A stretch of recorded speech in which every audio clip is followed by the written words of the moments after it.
જય હિન્દ જય ભારત બધાને અમારા જય શ્રી કૃષ્ણ। આજ રોજ હું અને મારા સાથી દંડક અને મારા સાથી મહિલા નગરસેવકો કોર્પોરેટરશ્રીઓ સાથે આજે આમ આદમી પાર્ટી સુરત શહેરની મહિલા મોરચાની તમામ બહેનો સાથે ભારતીય જનતા પાર્ટીના કોર્પોરેટર એવા બ્રજેશભાઈ ઉનડકર અને ઘનશ્યામભાઈ મકવાણા એમના વિરુદ્ધમાં આજે અમે લોકોએ પ્લે કાર્ડ લઈને એમનો વિરોધ નોંધાવ્યો હતો।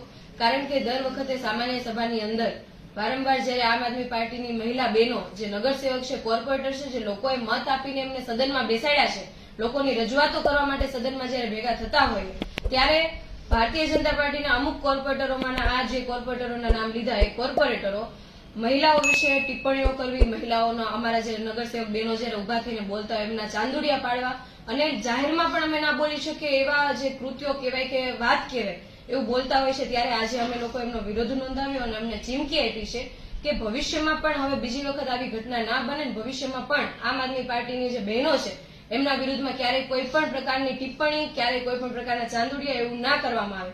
કારણ કે અમે કોઈ માનસી સોની નથી, અમે લોકો લડાયક છીએ, અમે લોકો ક્રાંતિકારી છીએ, અમે લોકોના માટે લડવા માટે આવ્યા છીએ, લોકોનો અવાજ બનીને આ સભાની અંદર બેઠા છીએ। એટલે બીજી વખત આવું કૃત્ય ના થાય એના માટે આજે અમે વિરોધ નોંધાવ્યો છે અને સાથે સાથે આજે માનનીય મેયરશ્રીને પણ અમે લેટર પેડ ઉપર રજૂઆતો કરવાના છીએ કે આવનારી જે સામાન્ય સભા છે કે 2 સામાન્ય સભા સુધી આ બંને કોર્પોરેટરોને સસ્પેન્ડ કરવામાં આવે, કેમ કે મહિલાઓનું અપમાન ક્યારેય પણ કોઈ પણ પક્ષે સાખી ના લેવું જોઈએ।